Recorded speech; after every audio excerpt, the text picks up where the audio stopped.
ይኸውላችሁ ሐዲሱ እንደዚህ ረጅም ነው። ከላይ ጀምረ ቢል ይህን ሁሉ አነባለሁ ብሎ ካነበብክ እኔ ችግር የለብኝም ቁጭ እያድራለሁ ይህን ሁሉ አንብቤ ተረጉማለሁ ብሎ ነበረ። ና እሺ ስለው ጥሎ ወጣ። እሺ ስለው እየቆራረጥ ያው ሙሉ ወንድ የሆነ ኡስታዝ ያነብ ተሸማቆ ይሄዳል።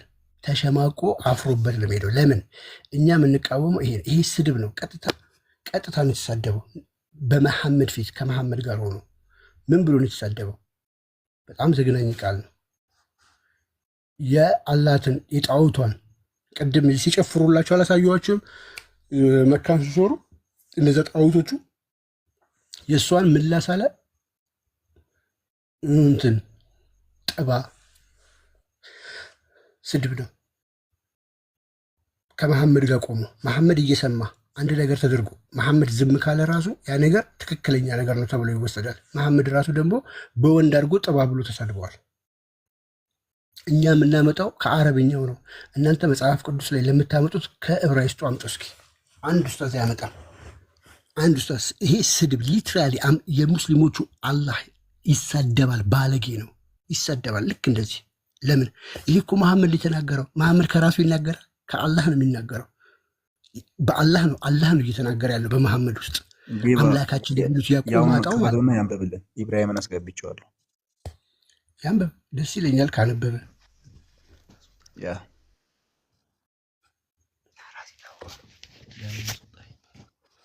ለምን አስወጣኝ? እኔ ራሴ ነኝ እንዴ? አንተ እሱ ነው ትላለህ ባለ ጌታ ምስክሬ። አንተ ሪከርድ አድርግና ስክሪንሻት አድርገህ አሳይ። ስክሪን ያስወጣውበትን አያችሁት? ፖለቲካ ይሰራል። አሁንም አስወጣኸኝ ካልክ ስክሪንሻት አንሳ ያስወጣውበትን። እሺ መተህ ግን አስወጥቶ ይልካል። ፖለቲካ እየሰራ ነው። አላስወጣሁህ። እኔ እንዴት ነው ላስወጣ የምችለው? ሊንክ ከፍቼልህ ከአንድ ብያለሁ። እንደዚህ አንተ ማል እስኪ አላስወጣሁም ብለህ ኪዳነ ምሕረቱን አላስወጣሁህ። እግዚአብሔርን እኔ ወለ አንድ እግዚአብሔርን አላስወጣሁህ። መስረጃ ኔትወርክ ሊሆን ይችላል። ይኸውልህ ኔትወርክ ሊሆን ይችላል። እኛ አላስወጣንም። አንብብ እያለ ነበር። አሁንም አስወጣኸኝ እንዳትል ስክሪንሻት አድርግ። እሺ ካስወጣሁ ቀላል ስለሆነ ቀጥል። አንብብ። ሙሉውን ክፈትልኝ ብላል። ይኸው ሙሉውን ከፍቼልሃል። አንብብ። ጮክ ብለህ አንብባ።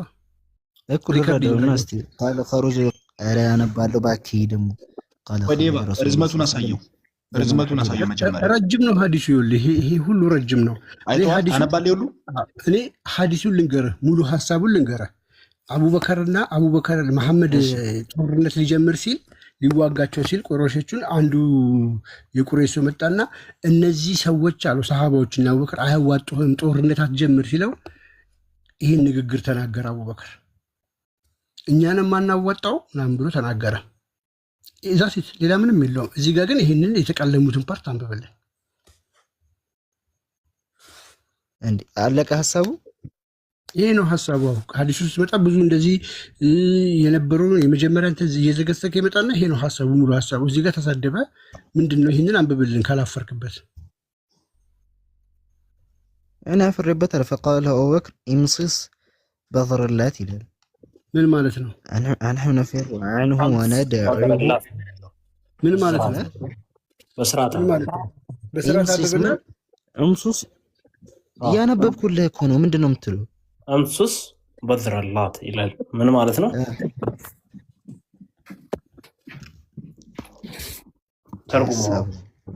ተርጉሙ ትርጉሙ ምጠጣው ነው። ምኑ ነው የሚመጣው? ኢሊፖፑ አይ ቆይ ይነግረናል። ችግር የለውም። ምን ሆነ? የላይኛውን ሐሳብ ምንም አልተረዳሁትም። እስቲ ወላሂ ለአዚም አልተረዳሁትም። እሺ አይ ምኑ ነው የሚመጣው? ቆስጤ ተው፣ የላይኛውን ተውና ምጠጣው ነው አልከኝ። ምኑ ነው የሚመጣው?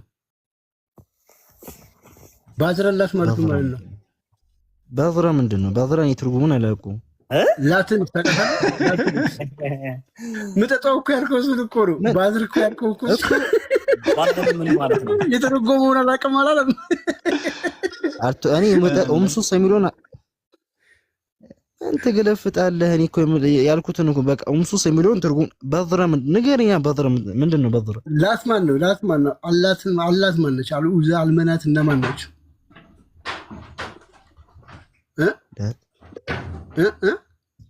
ላት የተፈለገበት ያኛው ከሆነ ጣዖት ነው።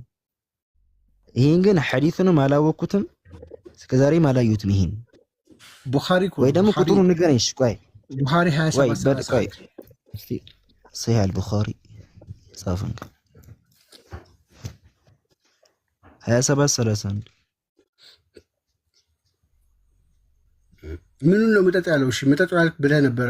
ምኑን ነው የሚመጣው? ባዝረላቱ ነው አይደል የሚመጣው?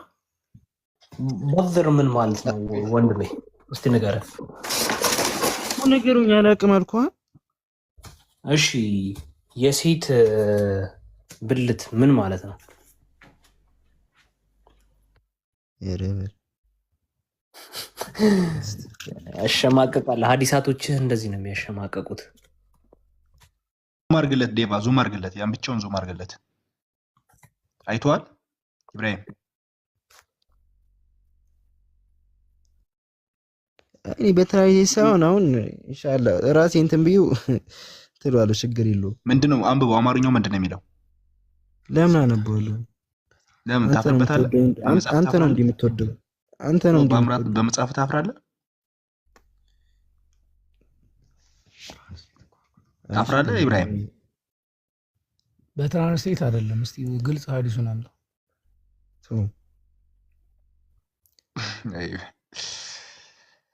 ያሳዝናል። እሺ አሁን ችግር የለውም። ይሄን ሐዲስ ራሴ በሕት አድርግቼው ራሴን ትለዋለሁ። አንተ ትራንዚት አድርገህ ባመጣው አይደለም ግን ሌላ ትርጉም አለው እያልከን ነው? ሌላ ትርጉም አለው እያልከን ነው? ኧረ አማርኛ ያው ጠብ ያለ ቃል ነው። ኖ ሌላ አረብኛ የሰፋ ነው። አረብኛ የሰፋ ነው። በዚህ ስለዚህ ብቻ ሌላ ትርጉሙ ምንድነው? ሌላ ትርጉሙ ምንድነው? ሚዩትን አንሳ። ይቅርታ ሀቢብያ እንዴ ሚዩት አድርጌው ነው። እሱ ነው እያወራው ነበረ ብሮ። ይሄ ሐዲስ ማለት ነው ሺዓዎችና ሱኒዎች በአረብኛው ላይ ዲቤት የሚያደርጉበት ነው። የእናንተ ነብይ ባለጌ ነው፣ የእናንተ ሰሃባዎች ባለጌ ናቸው። መሐመድ እዚህ ጋር ቆሞ ይሄ ቃል እየተሳደበ እንዴት ዝም ይላል? ዝም ካለ ደግሞ መሐመድ አንድ ነገር ትክክል ነው። ስለዚህ ይሄ ብልግና ነው። እንዴት የላትን እንደዚህ ጥባ ይለዋል ሲል እነዛ ምን ብለው ይመልሳሉ? ላት እንትን አላት እንዴ ብሎ ይጠይቃሉ። አዎ ያረጉላት ነበር የድሮ ሰዎች ሲል አሳየኝ ብሎ እንደዚህ ነው ስሙን እየጠሩ ኃይለኛ ጭቅጭቅ የሚከራከሩበት ዲቤት የሚደረግበት ሐዲስ ነው። ስለዚህ እኔ ወንድ ጥያቄዎች ነበሩ እሱ ልጠይቅና በቃ ልውረድ። ስድቡን ግን አየኸው? ችግር የለውም። ቁጥሩንም ይዤዋለሁ። እንትን ከተሳደበ ግን ይሄ ባለጌ ነው፣ ወራዳ ነው። ነገርኩ ወራዳ ነው። ሐዲሱን በደንብ ሊውና እነግርሃለሁ። እሺ ጥሩ። ስታየው ግን አላህ ነው አይደል እንደዚህ እንዲሳደቡ የሚያደርጋቸው? ነገርኩ። እኔ ያልተረዳሁትም ሐዲሱን አልኩህ እኮ። ምንድን ነው ያልተረዳው? ይኸው ጥባ እያለው በግልጽ እኮ ባዝረላት ማለት እኮ ግባና ሰርቻ በአንድ ቃል እኮ በግልጽ እኮ ጥባ አለው። ምንድን ነው የሚጠባው? ባዝር ማለት ምን ማለት ነው አልኩ። ሐዲሱን አልተረዳሁትም። ስለሱ ችግር የለውም። እኔ አጥንቼው እንትን እልሃለሁ። አሁን ግን ጥያቄን አለኝ። ወላሂ አልዓዚም አልተረዳሁትም በል እስኪ። ወላሂ አልዓዚም አልገባኝም በል እስኪ። ከዛ በአንድ ቃል እኮ እኔ በአንድ ቃል እኮ አላህ እኮ በሚገሰግሱ ፈረሶች ይምል የለ እንዴ? በአላህ ማለት አንተ እንጂ በአላህ እምላለሁ። ቅድምም ዘከር ብልት የሚለው የሚያሸማቀኝ መስሎኝ አያሸማቀኝም። እኔ ወላሂ አያሸማቀኝም። አሁንም አልጠራኸውም እኮ። ካልተሸማቀክ በልጥራው። ምኑን አንተ እኮ ከአላህ ተሽለህ እኮ አልጠራኸውም። ዘከርን መች ጠራኸው? ካልተሸማቀክ ጥራው። እኔ ያው እዛ ጋር ለመሰለም አልሸማቀቅበት። እዛ ጋር ሐሳቡ ገብቶኛል። ሐሳቡ ገብቶኛል። እስቲ አንተ ይሄን ትራንዚት ስማ። ካልተሸማቀክ በቃ አልተሸማቀኩም ብለህ አይደለ? ይሄው ጥራው፣ ስሙን ጥራው። ምኑን አሁን ይሄ ትራንዚት ከምታረግ እስቲ አማርኛ ትራንዚት ከምታረግ እስቲ ከሐዲስ ከሙፈሲሮች ታመጣለህ። ይሄው ሙፈሲሮች እኮ ወደ አማርኛ እኮ ነው እኮ ያመጣው እኮ። አንተም እኮ የምታመጣው እኮ ከዕብራይስጥ አይደለም እኮ ከአማርኛ ነው የምታመጣው አይደለ? አማርኛ ደግሞ አልተረጎሙትም። ለምን? ቆይ አዳምጠኝ። አማርኛ አልተረጎሙትም። ቢተረጎሙትም ደብቀው ነው የሚተረጎሙት። ለምን? አፍረውበት። ይሄ በአረብኛ ይሄ ቃል አይደለም ካልክ ዲክሽነሪ ከፍተህ አስረዳን። እኔ ዲክሽነሪ ከፍቼ አፍሮበት አይደለም። እሺ ለምን አልተተረጎመም ይሄ ሐዲስ? አማርኛው ካለ እኔ እዚህ የለኝም የዚህኛው አማርኛ የለም እንጂ በአጠቃላይ አማርኛ እነዚህ ሐዲሶች አልተተረጎሙም። አማርኛ ሐዲስ እኮ በትራንዚት ከሆነ እኮ በአንተም በኩልም እኮ አለ። በአንተ በኩል ያለውን እኮ የሰው ወቀሳ ማቅረባቸው ከኦሪጂናሉ አምጣልኝ። እሺ እኔ ከአረብኛው ነው ያመጣሁት። ከመጽሐፍ ቅዱስ ላምጣልህ? ከዕብራይስጡ ከመጽሐፍ ቅዱስ ላምጣልህ? ከዕብራይስጡ አይደለም ከመጽሐፍ ቅዱስ ቀጥታ። ለምን ታመጣልኛለህ? ከትርጉሙ ለምን መጽሐፍ ቅዱስ አታምንበትም? የተጻፈው በዚህ ቃል ነው። አታምንበትም? መጽሐፍ ቅዱስ ሊሳሳትም ይችላል። አታምንበትም? ሊሳሳትም እኮ ይችላል። ሊሳሳትም ይችላል። አታምንበትም? ኦኬ እሺ፣ አንተ አሁን የምታምንበትም ታሳየኛለሽ። እንደዛ ከሆነ ትርጉሙን መተን እንግዲህ እመንበት ብለኛል አይደለ? በጣም አሪፍ። እኔ ደግሞ ነግሬ ካለው አንተ ደግሞ አይ ካልከኝ ምንም ችግር የለም። አንተ የምታምንበትን አሁን ታሳየኛለህ። ኦኬ እሺ፣ እዚህ ጋር ይኸው በሰማይ ውስጥ ያለ ይላል ሱረቱል አልሙልክ ማለት 67ኛ ቁጥር 16 ላይ ምን ይላል? በሰማይ ውስጥ ያለ ሰራዊት ይላል። በሰማይ ውስጥ ያለ በቅንፍ ሰራዊት በእናንተ ምድርን ቢደራረበባችሁ ይላል። በሰማይ ውስጥ ያለው እዚህ ጋር ሰራዊት ነው የሚለው አይደል? ይሄ ቁርአን ቴንክ ዩ። ይሄ ደግሞ የሀጅ መሐመድ ዘይኔ ቁርአን ማለት ነው። በሰማይ ውስጥ ያለ አላህ ነው ይላል፣ ጌታህ ነው ይላል። በሰማይ ውስጥ ያለው የአላህ ሰራዊት ነው ወይስ አላህ ራሱ ነው? ሁለት የተለያየ ትራንስሌሽን ነው ያመጣው ለአማርኛ። እሱ አሚንቱ መንፊስ ሰማ አንዳንድ ሁለት ያው እንትን ኺላፍ አላቸው። ምንድን ነው አንዳንድ ከአላህ ከአርሽ በላይ ያወራው ኺላፋት በለኝ በአረብኛ ነው ያወራው፣ አማርኛ ነው እኮ ላውራለህ። ኺላፍ ለምን ትለኛለህ? አረብኛ ላይ ትድብኝ። ኺላፋት በለኛ አማርኛ ላይ ነው ያመጣው። ይሄ ቁርአን የሀጅ መሐመድ ዘይኔ ነው። በሰማይ ውስጥ ያለው አላህ ነው ይላል ቁርአን። ሰማኝ አንድ ሺህ እኮ አዳምጠኝ፣ ሐሳቤ ይግባ መጀመሪያ። ይሄኛው ቁርአን 2018 የታተመው ቁርአን በሰማይ ውስጥ ያለው ጌታ ይላል፣ አላህ ነው በሰማይ ውስጥ ያለው ይላል። የ1967ቱ የ1961ዱ የሀጅ መሐመድ ዘይኔ ደግሞ ሀቢብ ደግሞ የተተረጎሙት በሰማይ ውስጥ ያለው አላህ ሳይሆን ሰራዊት ነው ይላሉ። በሰማይ ውስጥ ያለው አላህ ነው ወይስ ሰራዊቱ? ሁለቱ ይጋጫሉ። አላህ ሌላ ነው፣ ሰራዊቱ ሌላ ነው። ማን ነው ትክክል? አላህ የተናገረው እኔ ያው ማምነው አላህ እኔ ማምነው አላህ ከአርሽ በላይ መሆኑ እንዴ እኔ ማምነው አላህ ከአርሽ በላይ መሆኑ ነው ማምነው ነው። ስለዚህ ይሄኛ ቁርአን ዋሽተዋል፣ አጭበርብረዋል ማለት ነው። ቁርአን ነው ይሄ ቁርአን ነው ቁርአኑ ሳይሆን ኡስታዝየው። ጎበዝ ልጅ ቅድም መጽሐፍ ቅዱስ ስልህ ምንድን ነው ያልከኝ? ዕብራይስጡ ስልህ አታምንበትም አላልከኝም? ለሱ ሲሆን እኔ እኮ አልኩህ እኮ አታምን። ስማ እኮ አላምንበትም ማለት እኮ መብትህ እኮ ነው። አንዴ ቅድም አንተ ያልከኝ ምንድን ነው?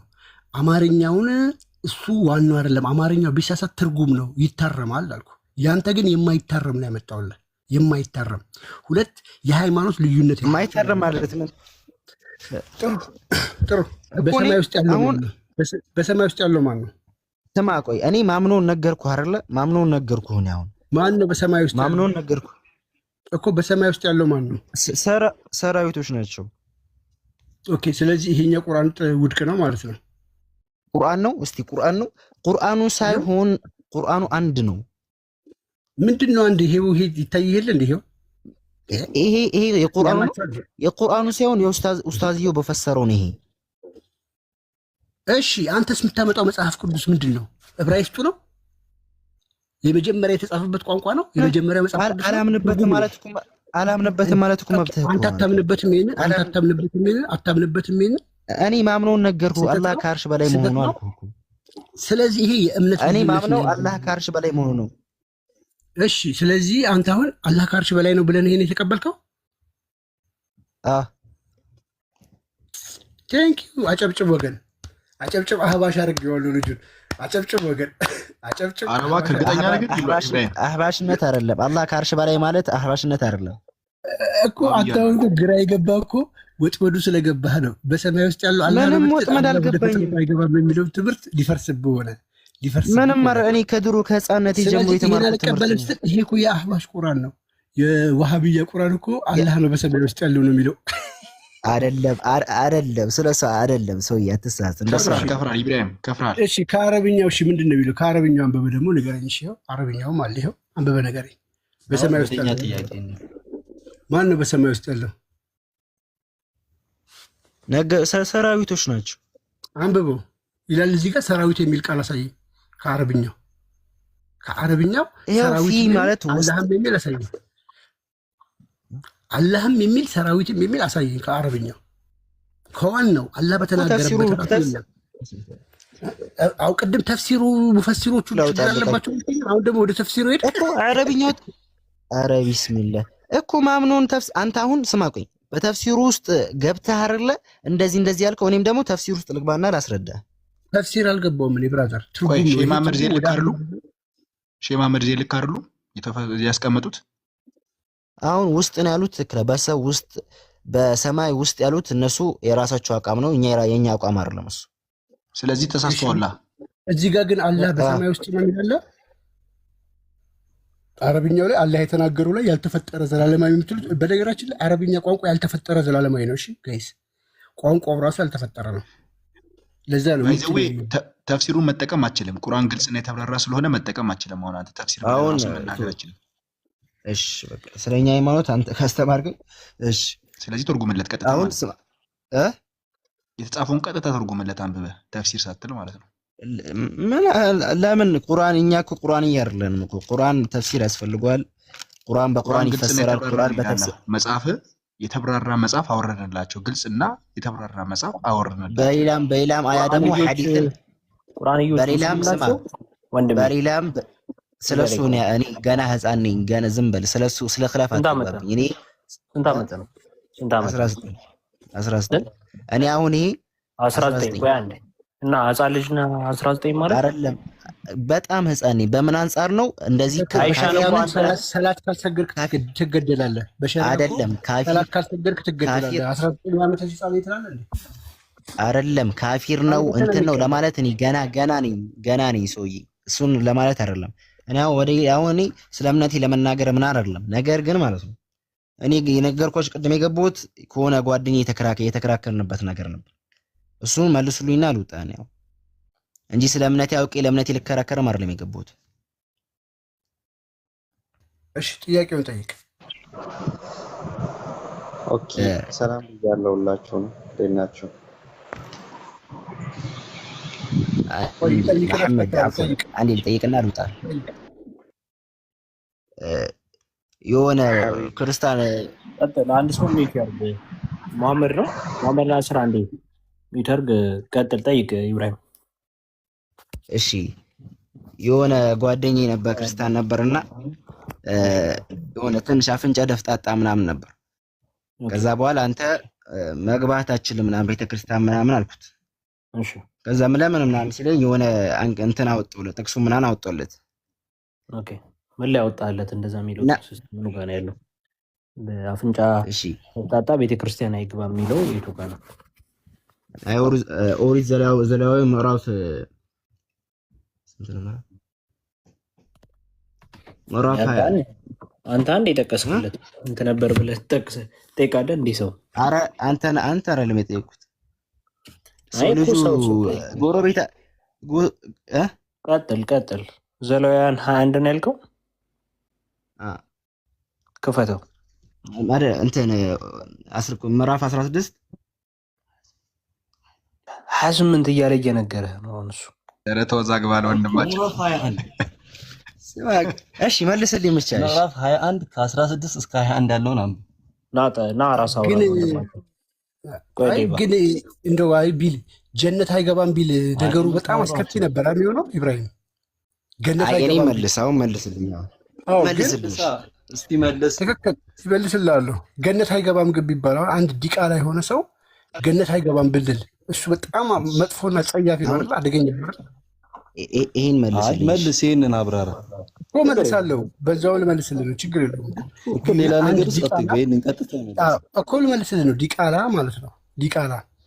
ዲቃላ ማለት ያለ ፍላጎቱ የተወለደ ልጅ እናትና አባቱ ዝሙት ሰርቶ የተወለደ ልጅ ገነት አይገባም ቢል አንድ እምነት፣ ይሄ በጣም ከባድ ነው አይደል?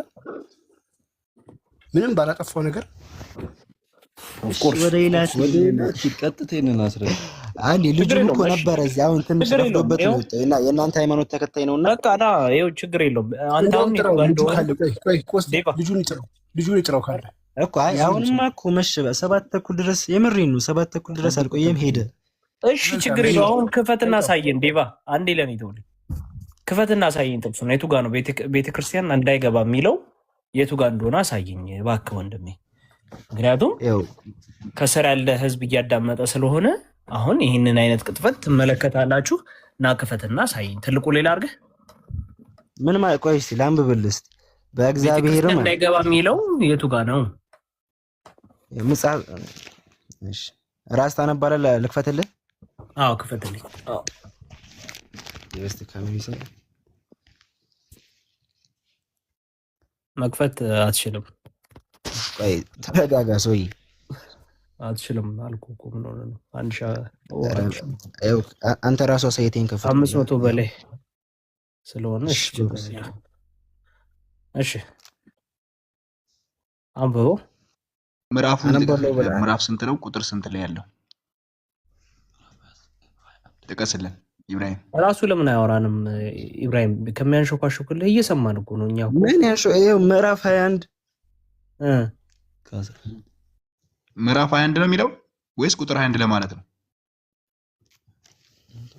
ኧረ ሰውዬው ራሱ ያወራ። ኧረ ሰውዬው ራሱ ያወራ። ወይም ስጠው አለ ጀለስ። አጠገብ ላለ ሰው ስጠው።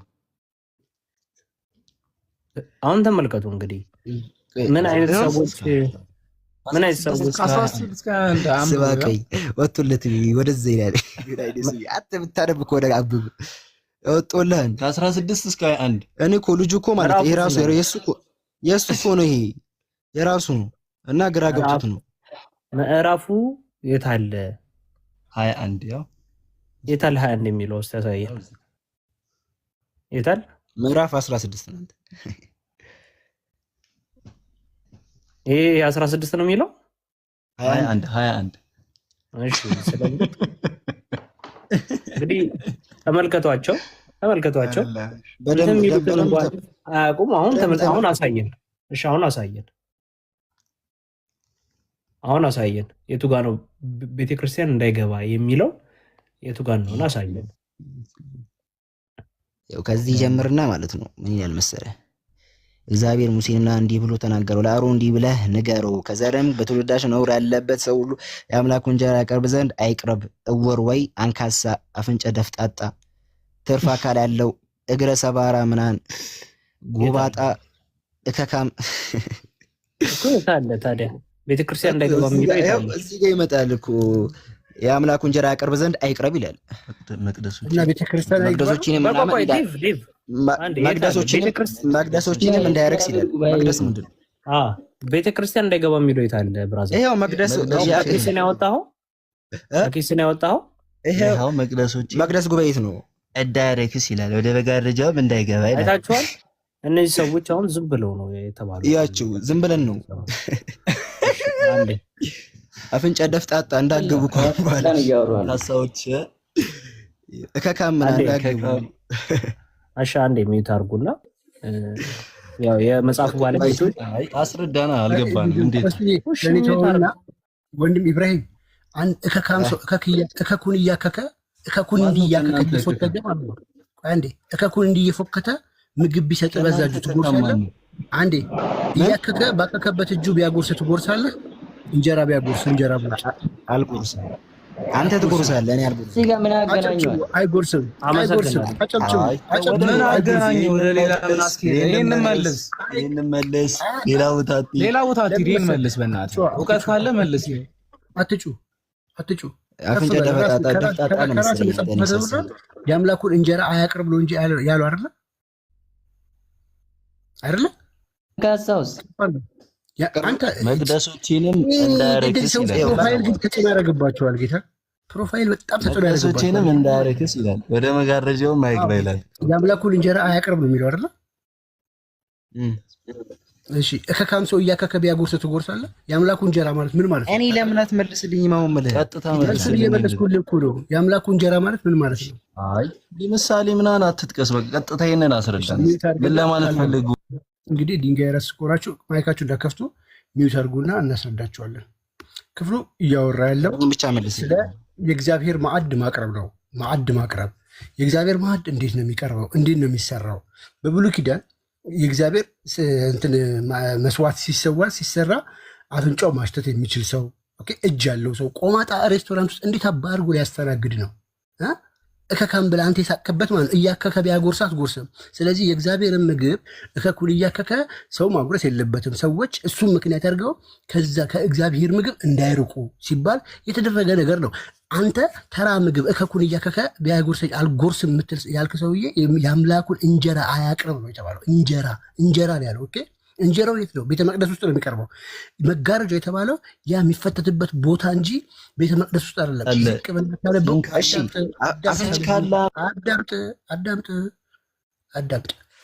አዳምጥ። ጠጣው ምናንስ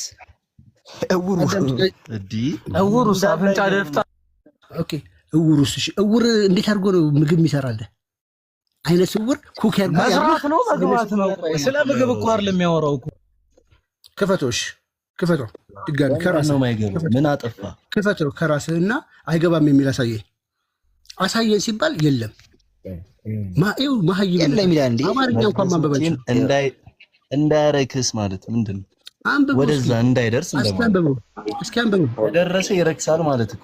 እስኪ አቁምና አንብቡ። እስኪ ይታያችኋል፣ ከስር ይታያችኋል፣ ያቀረቡት ጽሑፍ ይታያችኋል፣ ከስር ያላችሁ እስኪ አይገባም ይላል። አይገባም የሚል ቃል አንድ የለም። አንዴ በጣም ይቅርታ ማለት ነው እና እንቅልፍም ይዞኛል። እሺ አንዴ እቺን ይጨርስ። ስለዚህ ቢያንስ ማለት ነው የተጫነባችሁ አማርኛ ነው አይደል? እኛ እኮ የእናንተ መጽሐፍ አረብኛ ሁላ ሄደን ታግለን ነው አንብበን የምንመጣው። አማርኛ እንኳን አታነቡም። አማርኛ እንኳን ማንበብ አትችሉም። ኧረ ድንጋይ ራስ እንደ ዋሃብያ ጭንቅላት አልባ ላየሁም። ያመጣችሁት መጽሐፍ እኮ እንዳይገባ የሚል የለም፣ አንድ እንኳን የለም። አንድ አማርኛ እንኳን አታነቡም። የአምላኩን እንጀራ አያቅርብ። እከካም እንዴት ነው የሚያቀርበው? አይነ ስውር እንዴት ነው የሚያቀርበው? ቆማጣ እንዴት ነው የሚያቀርበው? ሊያቀርብ አይችልም። አፍንጫ ደፍጠጣ ሲባል አፍንጫ ድፍጥጥ ያለ ወይ ደግሞ ይሄ አፍንጫ ደፍጠጣ በነገራችን ላይ በዕብራይስጡ እንደዚህ ድፍጥጥ ብሎ ፈሳሽ የሚወጣቸው ናቸው። እነዚያ ሰዎች እንዴት ነው ሊያቀርቡት? ፍጹም ንጹህ የሆኑ ሰዎች መሆን አለባቸው። ለምን ሰዎች እንትን እንዳይሉ ያ በግልጽ እዚህ መጽሐፉን እሱ ሙሉ ምዕራፉን ብታነቡት የሚያስረዳችሁ ነው። ነገር ግን እዚህ ጋር ዲቃላ በአባቱ ስም አይጠራም ብላችሁ ምን አድርጎ ነው ልጁ ማይጠራው? ለምንድን ነው መብት የሚነፍቀው? ይሄ አይገርማችሁ? ጀነት አይገባም። ዲቃላ ጀነት አይገባም። አባትና እናቱ ለዘሞቱት ልጅየው ጀነት አይገባም። ይህንን መጽሐፍ ይዘህ አንተ ስስቅ ማለት ነው፣ በራሴ እየሳቅ ነው።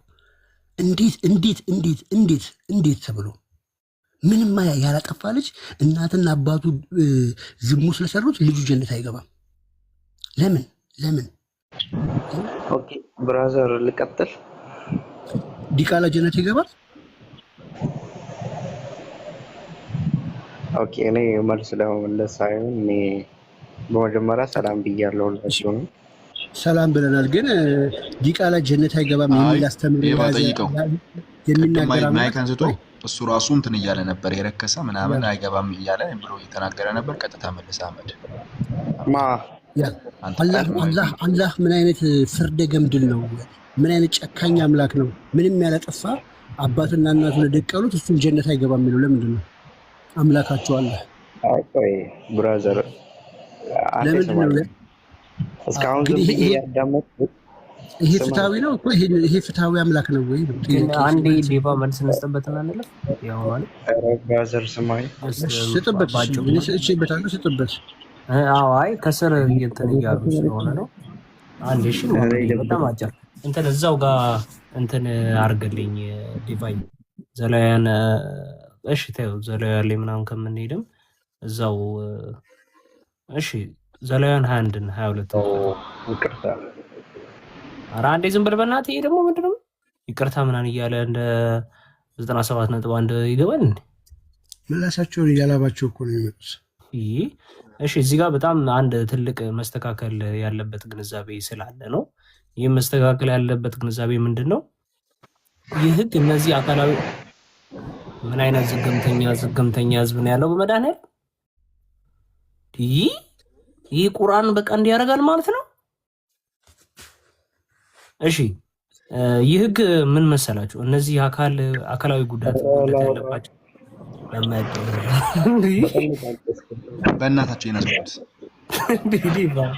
ምንድን ነው በቃ ሽታችሁ ቀጥል ቆስታ።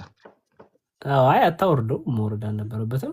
ጨርስና እናስገባዋለን። መቀመጥ እሺ፣ በረም በጣም እንትን ብለው የሚረብሽ ከሆነ እሺ። እነዚህ ህጎች ምንድን ናቸው ከተባለ በጣም ምን አጉልቶ ለማሳየት እንደሚሞክሩ ታውቃላችሁ? በእግዚአብሔር ዘንድ የተጠሉ ናቸው እነዚህ ሰዎች፣ እነዚህ አካላት እግዚአብሔር አይወዳቸውም እያሉ ነው ደጋግሞ ለማሳየት የሚፈልጉት። ግን ይሄ እንዲህ አይደለም። ጥቅሱ የሚከለክለው ምንድን ነው ከተባለ ወደ መቅደስ ገብቶ መስዋዕትን ማቅረብ ነው። ምንድን ነው ይሄ? የክህነት አገልግሎት ማለት ነው። ለምሳሌ እኔም ዴቫም ሀቢቢም እየሮጥን ገብተን መቅደስ ቅዱስ ሥጋውን ክቡር ደግሞ ልንፈትተ እኛም ካልፈተትን ምናምን ማለት አንችልም። ካህናት አባቶች፣ ዲያቆናት ናቸው ይህን እነዚህ አገልግሎት ላይ መሳተፍ የሚችሉት አሁን እንኳን ከረንት ላይ ማለት ነው። ስለዚህ ይህን የክህነቱን አገልግሎት ነው በዛ ሰዓት የተከለከለው። ከምን አንጻር? ከተለያዩ ነገሮች አንጻር ቅድም ዴቫ እንደዘረዘረው። ስለዚህ የክህነት አገልግሎቱ የሚፈጸመው ደግሞ በምን ውስጥ ነበር ማለት ነው? በመቅደስ ገብቶ ነው የሚፈጸመው። ስለዚህ የዛን ጊዜ የአሮን ልጆች ናቸው ይህንን ነገሮች ሲፈጽሙ የነበሩት። እነዚህ ደግሞ የአካለ ስንኩላት የሆኑትን የካህናት እድል በምን አይነት መልኩ ነበር ቼክ እየተደረገ የሚገባው? በፊት ለፊት የሚያቀርቡትን ሰዎች ከዚህ አንጻር ከዚህ አንጻር ብለው እንትን ይሉ ነበር። ግን ይሁን እንጂ ይሄ ዘሌዋውያን ምዕራፍ 21 ቁጥር 22 ላይ አንዴ ከፍ አድርግለት 22 ላይ አድርገው 21 22 ላይ ኦኬ። እነዚህ ሰዎች ግን ምንም እንኳን ይህንን ቅዱስ መስዋዕት ማድረግ ምናምን ቢከለከሉ ማለት ይህን የክህነቱን አገልግሎቱን እንዳያደርጉ ቢከለከሉ ግን የተቀደሰውን መስዋዕት መብል ከመብላት አልተከለከሉም ነበር። ሙሉ መብት ነበራቸው። ያንንም ይኸው መጽሐፍ ቅዱሱ ግጥም አድርጎ ያስረዳናል። ዘሌዋውያን ምዕራፍ 21 ቁጥር 22 ላይ ምን ብሎ ያስቀምጥልናል? የቅዱሱንና የቅዱስ ቅዱሳኑን የአምላኩን መባ ይብላ ይላል። በቃ ይብላ። ከመቅደሱ ምን አላሉም? አልተገለሉም እነዚህ ሰዎች። ምክንያቱም እንትኑን የሚሳተፉት መብሉን የሚሳተፉት በዛው በመቅደስ ውስጥ ነው። ግን የክህነቱን አገልግሎት ገብቶ ወደ መሰዊያው ቦታ መግባት አይችሉም። ምክንያቱም ከምን አገልግሎት ነው? ከዚህ አንጻር ግን ይህንን ከመመገብ ወደኋላ እንትን አይባሉም። ማህበራዊ ክብራቸውም ከሰው ጋር ያላቸውን ትስስር ምንም አልተነካም። ስለዚህ በደንብ ልታስተውሉ የሚገባው ይህ ሕግ እግዚአብሔር ፍጹምና ቅዱስ መሆኑን ወደ እርሱም የሚቀርበውን ነገር ሁሉ ምን መሆኑን ለማሳየት ነው። በቃ ላይክ ምንም አይነት እንከን ራሳችሁን ቅር ሳትሰኙ ወደ እግዚአብሔር ቤት እንድትቀርቡ ከሚል የተነሳ ምንም ነውርና ክፋት የሌለበት መሆኑን ለማሳየት ነው። ከዛ አንጻር ነው። አንዳንድ ዋሃብዮች ግን በዚህ አይነት መልክ ኢንተርፕሬት ሲያደርጉት ስለሚታይ ነው። ቲንክ ብዙ ሁሉም ክርስቲያን የነቀው ነገር ስለሆነ ምንም ችግር የለውም። አሁን ሙሐመድ ነው አይደለ? በጣም እንትን ብሎ የቸኩሎ ታብታብ ምናምን አድርጉ። እሺ፣ የሚያስፈልገውን ነገር ምናምን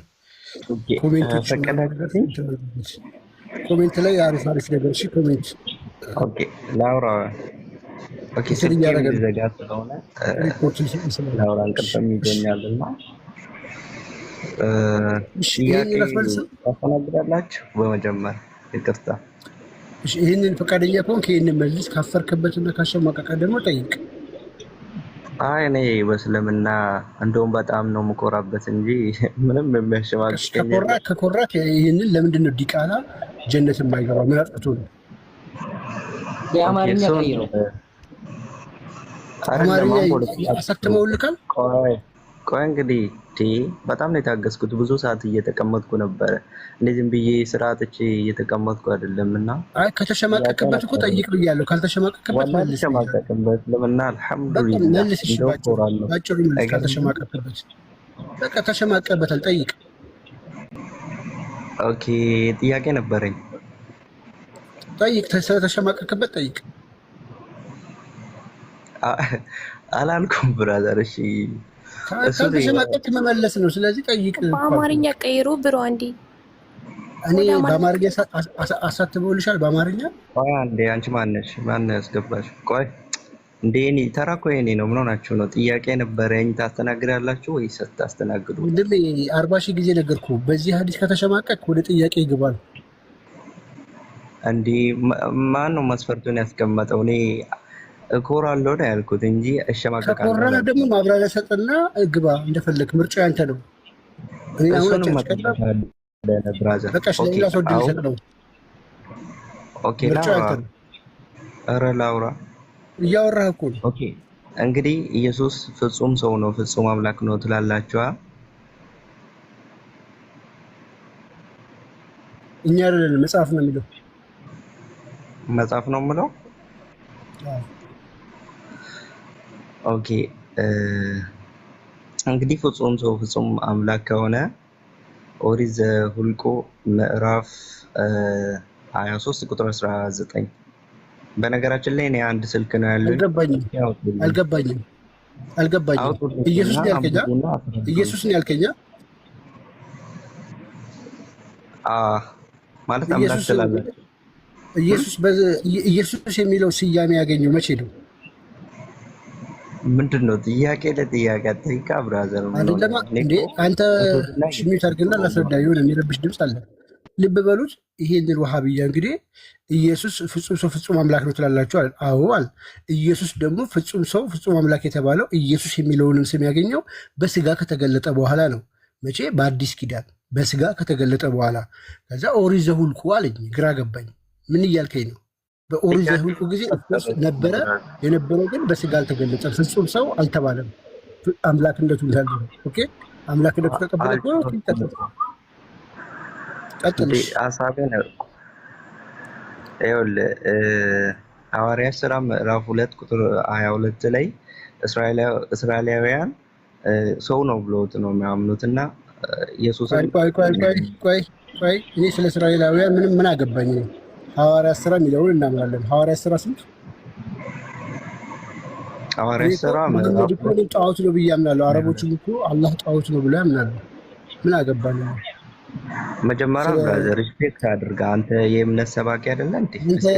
አንተ ቅቤ እየቀባኸኝ ነው። እኔ ምንድነው እኔ ሪስፔክት ፖለቲካ እየሰራ ነው እንጂ ወላሂ ምንም አንተ ስለ አይሁዳውያን ምን አገባኝ ነው። ሁሉም አይሁዳውያን ናቸው። ታብዛ ጥያቄ መልስለት አንተ። እስኪታችሁ ይበቃል።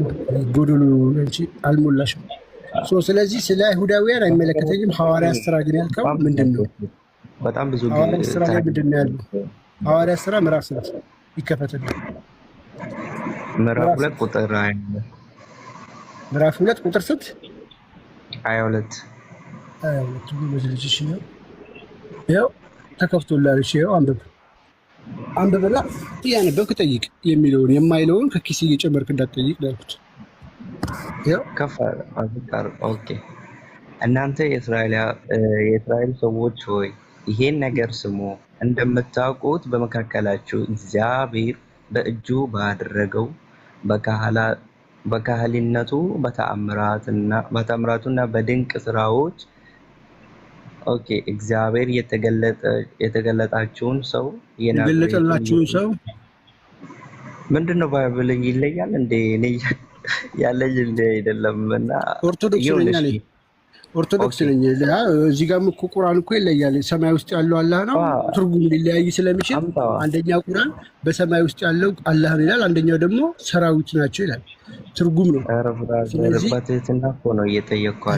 በትህትና እኮ ነው ያሳየው። ይለያል እንደ ስትለኝ ጊዜ በትህትና እኮ ነው ያሳየው። ልክ እንደዚህ ነው ብዬ እኮ ነው ያሳየው። ምን አጠፋሁኝ?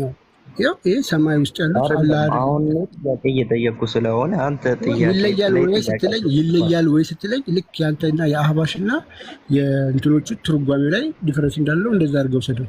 ስለዚህ ይሄ የኦርቶዶክስ መጽሐፍ ቅዱስ ነው እያልኩ ነው። ትክክለኛ የኦርቶዶክስ መጽሐፍ ቅዱስ ነው።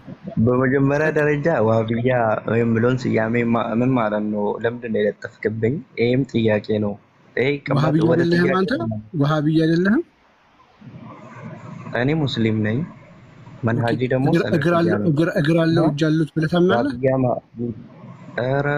አሁን ፕሮፋይል ያደረግከው ሰውዬ ዋህብያ ስለሆነ አህባሽ አያደርግም ብዬ ነው። እግር አለው እጅ አለው ቄጥ አለው ከአርሽ በላይ ነው ብለህ ታምናለህ? ዋህብያ ማለት ነው። መጀመሪያ ማወቅ ያለብህ ጥሩ። እሺ ይሄንን ቁርአን ትቀበላለህ? በሰማይ ውስጥ ያሉት መላእክቶች ናቸው እንጂ አላህ የለበት ተብሏል። ይህን ቁርአን ትቀበላለህ? ይሄኛው 1961 ቁርአን ትቀበላለህ? አማርኛው?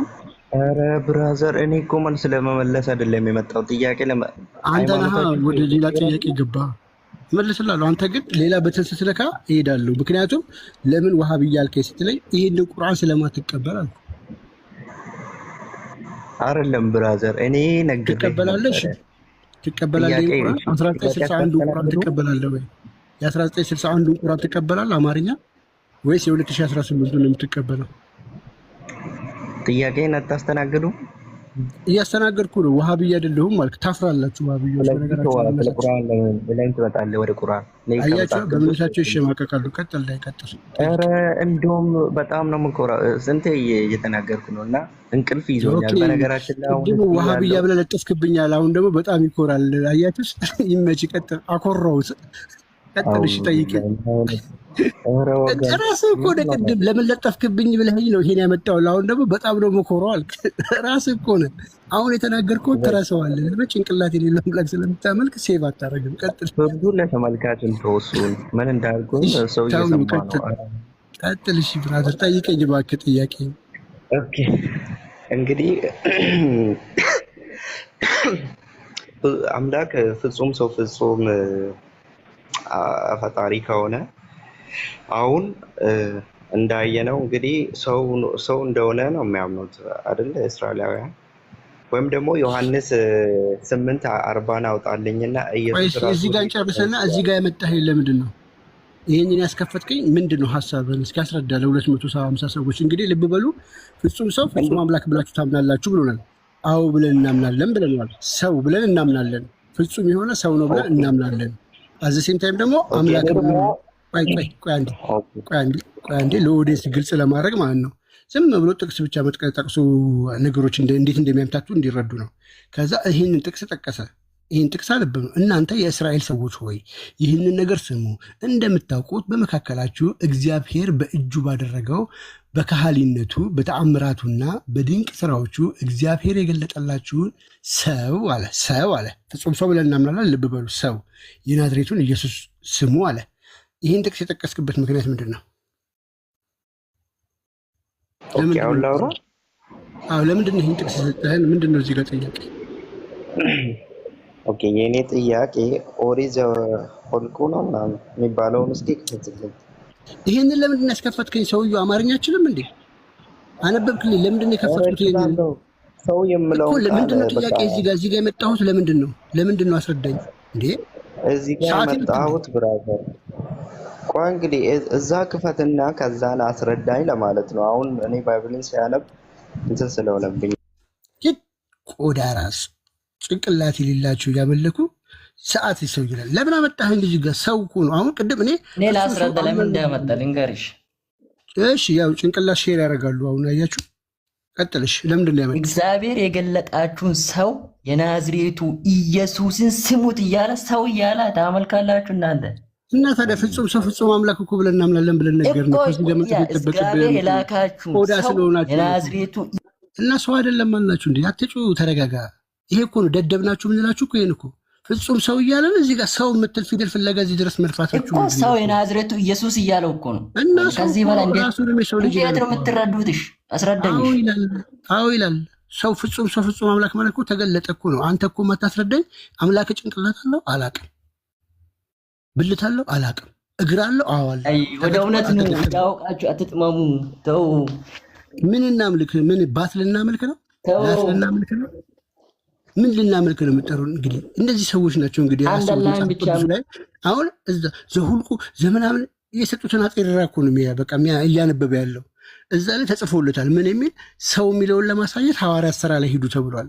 እኛ ፍጹም ሰው ነው ብለን እናምናለን እያልናቸው ይህንን ልምድ ነው የምሰጠኝ። አምላክ ነኝ እኔን ተከተሉ ያለውን ቦታ ሳይኝ ኢየሱስ እኔ አምላክ ነኝ ያለውን ቦታ ለምን ፈርዖንን አታመልክም? እኔ አምላክ ነኝ ብለዋል በቁርአን ላሳየህ። ፈርዖን እኔ አምላክ ነኝ ብለዋል። ለምን አታመልክም እኮ ኢየሱስ አላለም።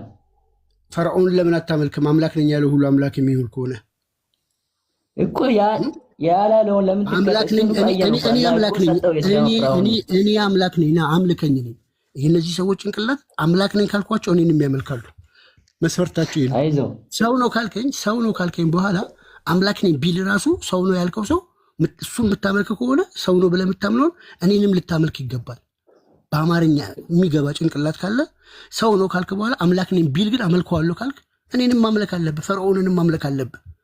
ስቱፒዳቱን ጭንቅላትን ተጠቀምበት፣ ተመራመር። ጭንቅላትን አንተ ተጠቀም። እኔ በደንብ ተጠቅሜያለሁ። አልሐምዱሊላህ ሙስሊም ነኝ።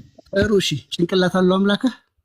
ጭንቅላት የምትጠቀም ስለ ጭንቅላት ምናምን ሊያወራ አይደለም የመጡት። ለአንድ ጥያቄ አለኝ። አላህ አንድ ነው የምትለኝ ምኑ ነው አንድ? እግሩን እጁን አላህ አንድ ነው በብቸኝነቱ ላይ ጌትነት ብቸኛ አንድ አምላክ ምኑ ነው አንድ? አላህ የምትለው እግሩን ነው እጁን ነው ቂጡን ነው ምኑ ነው አላህ የሚባለው ምኑ ነው አንድ? ጭንቅላት ካለ ተጠቀምበት። የግዴታ የአንተ አካል መኖር አለበት በሱ አምሳያ የለውም ለሱ። እኔ አታመሳሰል እየተመሳሰለ እኮ አምሳያ የለውም እያልኩ እኮ ነው። እኔ አምሳያ ያለው አላልኩ። ምኑ ነው አንድ ነው ያልኩ። ጭንቅላት የሚሰራ ከሆነ ምኑ ነው አንድ ነው ያልኩ። ጭንቅላት አለኝ ብለሃል፣ ከአላህ እሻላለሁ ብለሃል። በቃ ነገረን በቁርአን አመን ነው። ምንድን ነው የነገረ? አንድ ለኛ ያለህ ምኑ ነው አንድ ነው ያለ? አይወለድም አልተወለደም አይበላም አይጠጣም እንዳንተ። እኛ እኮ ለርቤ አልፈለግነውም። አይደክም አይተኛም እንደ ኢየሱስ ደክሞ ይተኛል ሰማያትን እየፈጠረ ለርቤ አልፈለግነውም። ኦኬ ልናራባ አልፈለግነውም። አይወልድም አይወልድም አትበለም። በቅሎም አትወልድም ድንጋይም አይወልድም። እኛ ለርቤ አልፈለግነውም። ኦፍኮርስ ሚስት ስለሌለው ነው የሚወልደው። ምኑ ነው አንድ ነው ስላላችሁ ምኑ ነው አንድ? ጭንቅላት የላችሁ እናንተ። እንደውም በደንብ አንብበው የምታውቅ ከሆነ እኛ መጽሐፍ አንብበናል። ምኑ ነው አንድ? ሺ አንዱ ምኑ ነው አንድ? አንድ ሺ አላልኩም አንድ ነው አልኩት። አላህ አንድ ብቻ ነው። ምኑ ነው አንድ? ምኑ ነው አንድ ነው? አንድ ቁጥር ለስንት ይከፈላል? ኦኬ አንድ እግር አለው አይደለ? አንድ እግር አለው ብለንም አናምንም። እሺ እጅ አለው? አላህ አንድ መሆኑን ብቻ በነገረን መሰረት ነው የምናምነው። እሺ ባት አለው? ኢንሻአላህ እየነገርኩ ነው ሰውየው እኮ ባቱ አላህ ይባላል፣ እጁ አላህ ይባላል። አላህ በቃ እሱ አላህ አንድ ብቻ ነው። በቃ ምን ነው በቃ ነገረን። ምኑ ነው አንድ? እንዲያማል አንተ እግር አለ? አዎ እግር አለ ካደል አንተ ከኔ ጋር ለምን ታመሳስሏለህ? አይ አንተን የጠየኩ እግር እጅ አለ፣ አይን አለ፣ ጆሮ አለ። አንድ ሰው ነው ልክ እንዳንተ ነው አላህ። በቁርአኑ ምን እንዳልመሰለ እሱ ራሱ አላህ ሱብሃነሁ ወተዓላ ለኔ አምሳያ የለኝም። አሁን ታዲያ ጭንቅላት የሌለው ሆረር ነው። እንዴት ማንን ሊመስል ይችላል? ድረስ አምሳያ የለኝም ማለት ምን ማለት ነው? አይገባም አንተ። ይሄንን የሚመስል የለም ጭንቅላት የሌለው የሚጠሙን ነገር እኮ ነው የሚገርመኝ። ቢስሚላህ እሺ ቆይ እሺ አላህ ይዘንላችሁ። አላህ ወደ ቀጥተኛ መንገድ ይምራችሁ። እሺ እጃለው አላህ እስኪ አስረዳኝ። እንረዳሽ። እሺ ጭንቅላት ካለ አስረዳኝ። ምኑን እንረዳሽ? ለምንድን ነው የምታደርቀን? አላየነው እንደናንተ እኮ ሰው አይደለም። ሰው ቢሆን ምድር ላይ ቢመጣ እናውቁ ነበር እንደ ኢየሱስ። ምኑ ነው አንድ እኮ ነው ያልኩህ። እሺ ምኑ ነው አንድ ነው አለ ስታይ ነገር አማን ነው አልኩ። በቃ እኮ ምኑ ነው አንድ ብሎ የነገረ? አላህ አንድ መሆኑን ይናገራል በቁርአኑ። በቃ እሺ አንተ ማንነትና ምንነት ታውቃለህ አይደለ? ማንነትና ምንነት አምሳያ ወሰው ፍጥረት እሱ የለውም ለአላህ። አላህ በመለኮቱ አንድ አይደለም? በመለኮት ምናምን አላህ አንድ ብለን ነው የምናምን እኛ። በቃ አላህን ነው የምናመልከው፣ እንሰግድለታለን። ሌላ ለስዕል ምናምን እንደናንተ ስላሴ ምናምን ለሶስት አምላክ አንሰግድም። ይሄን ታውቃለህ? ስላሴ አስረዳኝስ አሁን አንተ ወንድ። ባህሪ ምንድን ነው ታውቃለህ? ስለ ባህሪ ታውቃለህ? ስለ ባህሪ እናንተ ጋር ነው አለው። አላህ 99 ባህሪዎች የሉትም? ባህሪዎች የፈለገው መሆን ይችላል። አላህ አንድ ነው። በቃ የፈለገውን ማድረግ ይችላል። የፈለገውን ነገር መፈጸም ይችላል። አረዛቅ ትላለህ፣ ረዛቂ ነው ትለኛለህ አይደለ? ወይ ደግሞ መጋቢ ነው ትለኛለህ። ዘጠኝ ባህሪ ስሞች እኮ 99 ስሞች አሉት። ያ ስሞቹ ሁሉ ባህሪዎቹ ናቸው ወይስ አይደሉም? ስሞቹ ባህሪዎቹ ናቸው ወይስ አዛኝ? በቃ የእሱ ስም ብቻ ናቸው እንጂ እሱ አምላክ አንድ ያዳምጥ። አዛኝነት ባህሪው ነው ወይስ አይደለም? ዘላለማዊ ባህሪ ነው አይደለም? ስሙ ነው እንጂ ባህሪው አይደለም ማለት ነው። ጨካኝ ነው ማለት ነው። ቴንክ ዩ። አዛኝ ማለት እኮ ሩህሩህ ማለት ምን ማለት ነው ታውቃለህ? ርህራሄ ማንነቱ ነው። ከማንነቱ ያለ ነው የራሱ አዛኝ ማለት ነው። አዛኝነቱ የራሱ ባህሪ ነው ወይስ አይደለም? እስቲ ከነ ትርጉሙ አንብቦነት አለ 99 ባህሪ ያለው አምላክ እያመለከ አስቡት። 99 ባህሪ ያለው ስሞቹ ባህሪዎቹ ናቸው እኮ አያውቁም። የመንደር ስም አይደለም እኮ የምንጠራው እኮ። እሺ አሁን ለምሳሌ ርህራሄ ባህሪው ነው ወይስ አይደለም? እሺ እኔ አንድ ጥያቄ ልጠይቅህ። እግዚአብሔር የሚለው ቃል ከዚህ ኢትዮጵያ እንደማይወጣ ታውቃለህ? ከዚህ ከኢትዮጵያ ሪፖርት አያልፍም ስሙ ማለት ነው። እግዚአብሔር የሚል ቃል ራሱ ማለት ነው። ወላሂ በል ከዚህ ከኢትዮጵያ አያልፍም። ወላሂ በል ያወጣችሁት እናንተ ናችሁ። እኛ ያወጣነው ጭራሽ እግዚአብሔር የሚለውን ስም። እስቲ ከዚህ ከኢትዮጵያ ወጥቶ የት እንደደረሰ ንገረኝ። ይሄ ቁርአንህ ላይ ነው መቼም የለህም፣ አታነብም። ቁርአንህ መግቢያው ላይ ማለት ነው። አማርኛ ቁርአንህ መግቢያ ላይ ምን ይላሉ መሰለህ? እንዲሁም ይላሉ። ልብ በሉ ከስር ያላችሁ እነዚህ የጫኑባቸውን ነው። 1961 የነ ሐጂ መሐመድ ሳኒ ሀቢብ ሐጂ መሐመድ ሳኒ ሀቢብ ማለት እኒህ ሰው ናቸው። ቁርአን መግቢያ ላይ ነው እንደዚህ። አዎ በኃይለ ሥላሴ ቁርአን ለሰው ነው የከፈከው። ቁርአን ራሱ ላይ እየተጣቀም አይዞህ አላህ ይዘንልህ። ይሄ ሰውዬ እንግዲህ እኛ የምናስተምረው አንድ ጊዜ ሻውን ሚዩት አድርግና ላሳየህ። ሃርድ ኮፒውን ከፈለክ እናሳያለን። እንዲሁም የአምላክ ስም ቁርአን ውስጥ ገባ። ቁርአን አንዴ ቆስጣ ካለ ተከፍ ሃርድ ኮፒውን ታሳየዋለሽ። እና እነዚህ ሰዎች እንግዲህ እንደዚህ እያደረግን ነው የምናስተምረው። እግዚአብሔር እንደ ልቦና ይስጣቸው። ኢምራን ከተምረሽ መጥተሽ ደግሞ እንደሱ ታወራለህ። አንድ ጊዜ ሚዩት አድርግ እባክህ አንዴ። እንዲሁም የአምላክ ስም በደንብ ተምረና አንዴ እስኪ ያስተምራል። ሚዩት አድርጉት አንድ ጊዜ ወጣ። እንዲሁም የአምላክ ስም በአማርኛ እግዚአብሔር የዓለማት አምላክ ሲሆን አለ። አማርኛ ቁርአን ላይ ነው ጋይስ፣ አማርኛ ቁርአን ላይ ነው እያሳያችሁ ያሉት ሲሆን አሉ። በአረብኛ ዋና ስሙ አላህ ነው። ሌሎችም 99 መልካም ስሞች አሉት ብለው አስቀምጠዋል። በአማርኛ ምንድነው ስሙ? የአላህ ስም እግዚአብሔር ነው። እነዚህ ደግሞ ይመጡና አላህ የሚለውን ስም ገደል ይከቱታል። አዎ እኛ እኮ አላህ የአረብ ጣዖት ነው ብንላችሁ ለዛ ነው። ስሙ ሲተረጎም ባህሪውን ያጣል። አይገርምም? ወይ ደግሞ ማለት ሉክ እነዚህ ሰዎች ምን ያህል ድንጋይ ራስ እንደሆኑ እስካሁን ድረስ የሚገቡት በራሳቸው የሚያመጡት አንድ ጥያቄ የላቸው።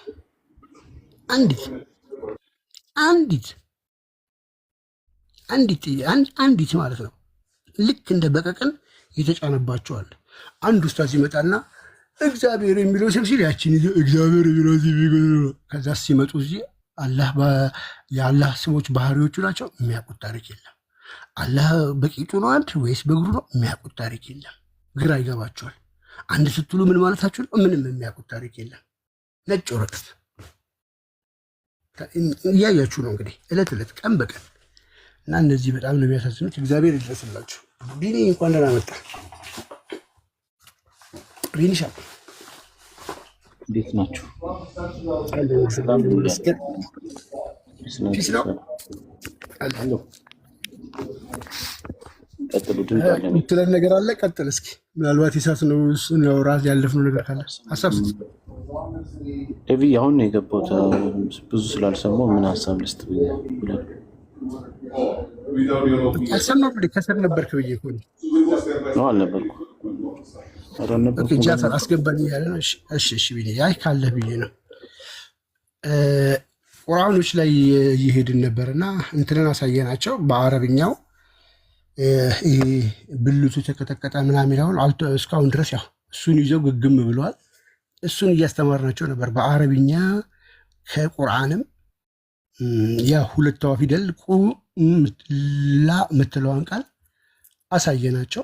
ከቁርአን ውስጥም ከሐዲስ ውስጥም ቁርአን ውስጥ ደግሞ አማርኛ ቁርአኖች ውስጥ ገባንና እንትኑ ላይ ይሄ ዘዳግም 23 ቁላው የተቀጠቀጠ ምናምን የሚለው 1962 እትም ላይ ብቻ ነው ያለው። 61 እትም ላይ ብቻ ነው ያለው በነገራችን ላይ። እሱንም ሐዲስ ኪዳን እንትን ላይ 66ቱ ላይ ማለት ነው። በተረፈ ሌሎቹ ላይ የለም። ዕብራይስጡ ላይ ደግሞ ዋና ቋንቋው ቃሉ የተጻፈበት ላይ ደግሞ የለም። በነገራችን ላይ እሱን አስምሩበት። በዕብራይስጥ የለም፣ ያ በዕብራይስጥ የለም፣ ትርጉም ላይ ነው ሲያመጡ ጻፉ። ያ ማለት የሆነ ሰዓት ላይ የሆነ ትርጉም ላይ ገባ፣ በሌላ ገባ፣ ያ ገባ። ያ ማለት ደግሞ መጽሐፍ ቅዱስ ተበረዘ ማለት አይደለም። ኦኬ ተበረዘ ካላችሁን እናንተ ስለ ቁላ ስም ተጠቅሶ መበረዝ ነው ካላችሁ በትርጉም ደረጃ የሚያወራ ሰው አለ?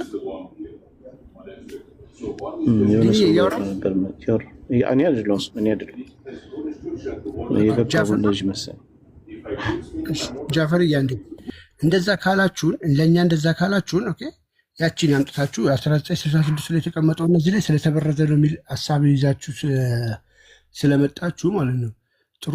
አሁን እነዚህ ቁርአኖች ላይ ታሳዩናላችሁ። አማርኛ ቁርአን ላይ በትርጉሙ መበረዝ ከሆነ ሁለት የተለያዩ ትርጉሞች አምጥተናል። የትኛው ነው ያላህ ቃል ያልተበረዘ? ትርጉም መጽሐፍቶች ደግሞ መበረዝ ምናምን ይባላል። አይገርምም?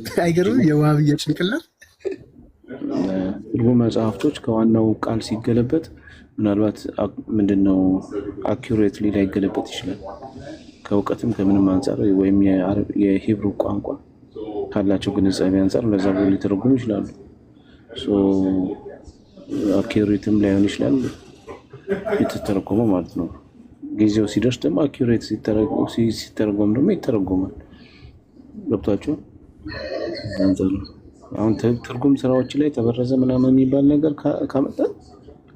ካመጣችሁማ እንደ በጣም ብዙ አይነት ትራንስሌሽኖች ቁርአኖች አሉ። በጣም ብዙ አይነት የተለያዩ ቃላቶች የሚጠቀሙ እና ከዛ ይባላል። ይሄ ማህይምነት ነው። ቀጥሉ። እና የራሳቸውን ይመጡና ለራሳቸው ቁርአን ሲሆን ይሄ ቁርአን እኮ አይደለም ቁርአን ትርጉም ነው ይላሉ። ይህም እኮ መጽሐፍ ቅዱስ ትርጉም ነው፣ ነገር ግን መጽሐፍ ቅዱስ አይደለም የሚለው ቋንቋው ስለተቀየረኛ ሀሳቡን የእግዚአብሔር ሀሳብነቱን ያጣል አንልም። በኦሮምኛ የእግዚአብሔርን ሀሳብ በኦሮምኛ በትግርኛ ከተናገርከው ያጣል ብያል አላምንም፣ አልናገርም። እነሱ ግን ልክ ከአረብኛ ወደ ሌላ ቋንቋ ሲሄድ የአላህ ቃልነቱ ይጠፋል፣ ኮምፕሊትሊ ካንስል ያደርጉታል። ስለዚህ ቁርአን አረብኛው ላይ ተበረዘው አረብኛው ራሱ ብዙ ሺህ ቁርአን ብዙ የተለያዩ ቁርአኖች አሉ በአረብኛው ራሱ እሱ እንዳለ ሆኖ ማለት ነው። ስለዚህ ትርጉሙን አምጥታችሁ ተበረዘ የምትሉ ከሆነ በትርጉምማ በደንብ እናሳያችኋለን። ዋናው ቃል ጋር ግን ዋናው የመጀመሪያ የተጻፈበት ቋንቋ ወደዛ መኬድ አለበት፣ እዛኛው መጽሐፍ ቅዱስ ጋር መኬድ አለበት። አሁን በርዘውታል አማርኛውን ቁርአን ኦሪጂናሉ ላይ ይቅርታ አንድ ጊዜ ለጨራው ስሙን እንግዲህ ቁላ ላለው ብሎ በቁርአን ውስጥ ሲያስቀምጥ ለወንዶች ብሎ አምጥተውታል እነሱ። አረብኛው ግን አላህ የተናገረው ቁላ ላለው ብሎ ነው የተናገረው። በርዘውታል። ኦሪጂናሉ ላይ የሌለውን ቃል አምጥተዋል። በሐዲስም እንደዚሁ። ኦኬ። ስለዚህ እንደዚህ ትርጉም ላይ ስለሌለ መበረዝ ምናምን ካላችሁ ብዙ ቁርአኖችን ከፍተን እናያለን። ጃፈርና ተመለስ ጃፈር። ፖዝ መሆን አይቻልም። ተመለስ 1 ተመለስ 2 ተመለስ 3 ቻው። ሪፖርቲንግ ነው አሁን። ዋርኒንግ ይሰጠኛል። እየጻፈ ነው። ኦኬ መና እንኳን ደህና መጣ።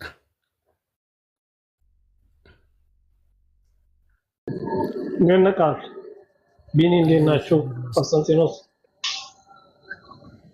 ጤናችሁ እንዴት ናቸው? ክቡር ሰላም ያደረገ አሉ። እግዚአብሔር ይመስገን። ይሄ መሐመድ ሰርቶ ያልጨረሰውን አላህ በቃ እናንተ ታታግሉታላችሁ አይደል? እዚህ ግን ይሄን አላህ እኮ መገጣጠም ራሱ መከራ እኮ ነው።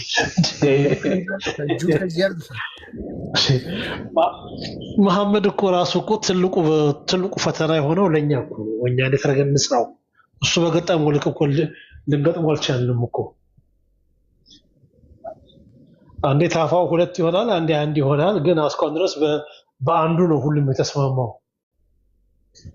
እንደ እጁ ደግሞ ብዙ ነው አላችሁ ትናንትና። እንደ ኦክቶፐስ ነገር ያደርገዋል። ተቸገርን እኮ እንደው የትኛው አላህ ነው? እኛም እኮ እስልምና ነው እኮ እንደው ሃይማኖት ነው እኮ እንደው ለመጥራትም እኮ ተቸገርን።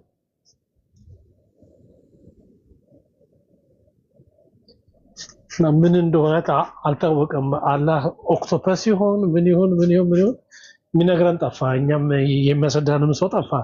ለሃይማኖትም የሚቆረቆር ሰው ጠፋ። እንዴት ይደረግ?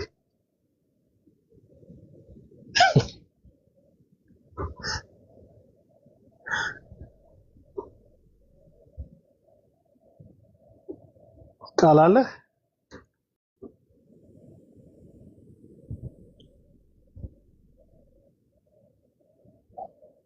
ቃል አለውኝ እና ተቸገርን ነው ምን እኮ እኛ ለማወቅም ራሱ መሐመድ ከእንደገና ወይ ተነስቶ እንትን ካልሰራራው በስተቀረ አጓጉል ላይ ያበጃጀው። ጃፈርን እናስተናግድና ትንሽ እሺ። ጃፈር እንዴት ነህ?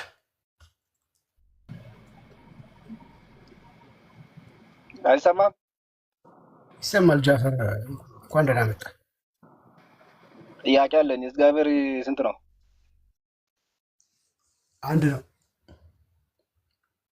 አላህም አንድ ነው። ታዲያ ምንድን ነው ችግሩ? አላህ ምኑ ነው አንድ? እግዚአብሔር ምኑ ነው አንድ? እግዚአብሔር በአካል በስም ሶስት ነው፣ በመለኮቱ አንድ ነው። አላህስ ምንድን ነው ሶስቱ? አሁን በስሙ አብ፣ ወልድ፣ መንፈስ ቅዱስ፣ በግብሩ በአካሉ። አካል ማለት እኔ ብሎ ነገር የሚችል በመለኮቱ በአገዛዙ የሚዛለን በመፍጠሩ በዚህ በስልጣኑ በሁሉ ነገሩ ደግሞ አንድ ነው። አብጃለሁ ወይ? አላህስ ምኑ ነው አንድ? አላህስ ምኑ ነው አንድ? አላህ ማለት አብ ማለት ነው። አንድ ናቸው፣ ያው ነው። ችግር የለም። አብ ማለት ያው ኢየሱስ ክርስቶስ አምላክ ነው። አላህም ኢየሱስ ክርስቶስ አምላክ ነው። አብጃለሁ። ጥሩ። አብም ወልድም መንፈስ ቅዱስም በመለኮት እጅ የሚባል ነገር አይነገርላቸውም፣ የላቸውም፣ የለውም። አብ አምላክ ነው። ወልድ ፍጡር ነው። ወልድ ኢየሱስ ነው። አብ አምላክ ነው። አብጃለሁ ወይ?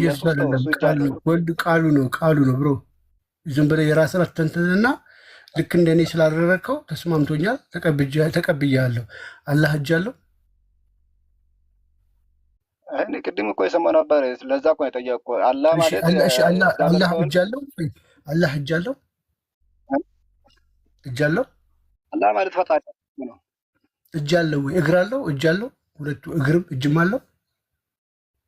ማን? አላህ። አላህ ማለት እግዚአብሔር ነው። እጅ አለው ይባላል። ለፈጣሪ እኛ እንትና አንሰጠውም። እሱ ፈጣሪ ስለሆነ ስለዚህ አላህ እጅም እስኪ አሁን ለመስጠት አላህ ስለዚህ እጅም እግርም የለውም ማለት ነው እኮ። አላህ እጅ እግርም አለው ምራ አለ እንዴ?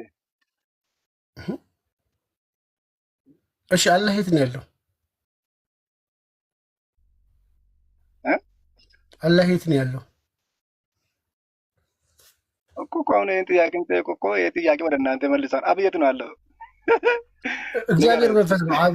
አብ ብቻ ስትል ይኸውልህ፣ አብ ስትል በአብ ውስጥ አብም ወልድ መንፈስ ቅዱስም አሉ በመለኮት ደረጃ። ስለዚህ እግዚአብሔር መንፈስ ነው፣ በሁሉ የሞላ ነው። በተመሳሳይ ሰዓት እኔም ጋር አንተም ጋር ዓለም ላይ በሁሉም ቦታ አለ። አላህ በሁሉም ቦታ አለ።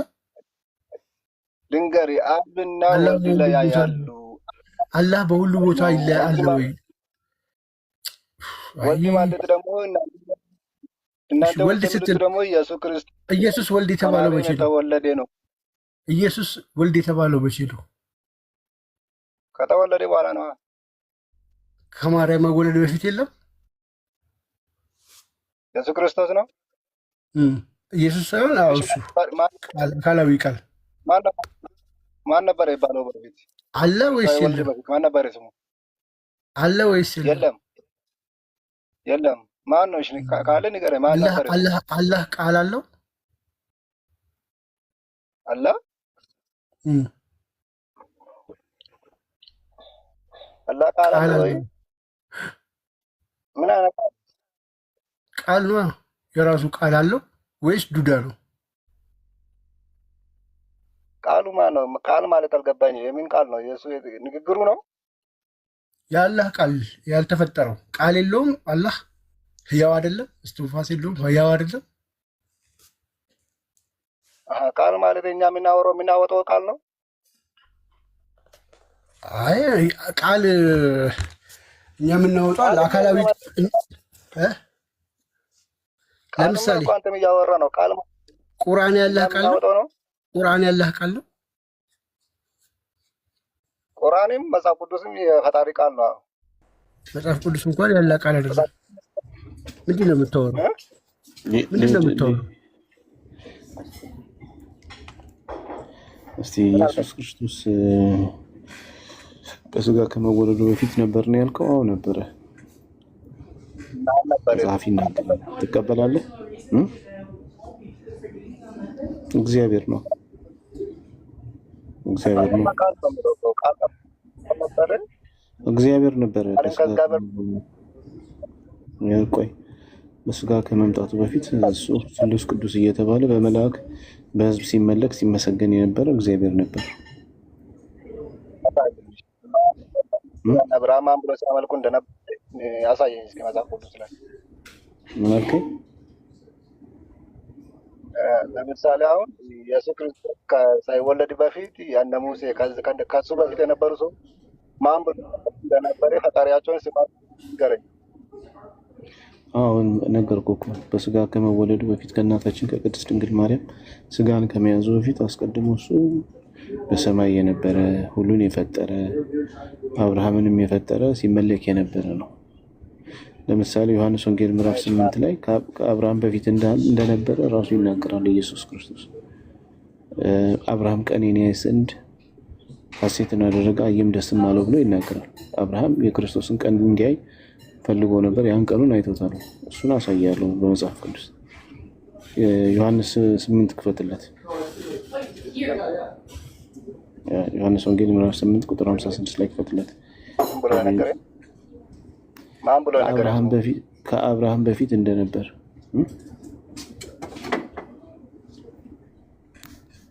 ምን አልከኝ?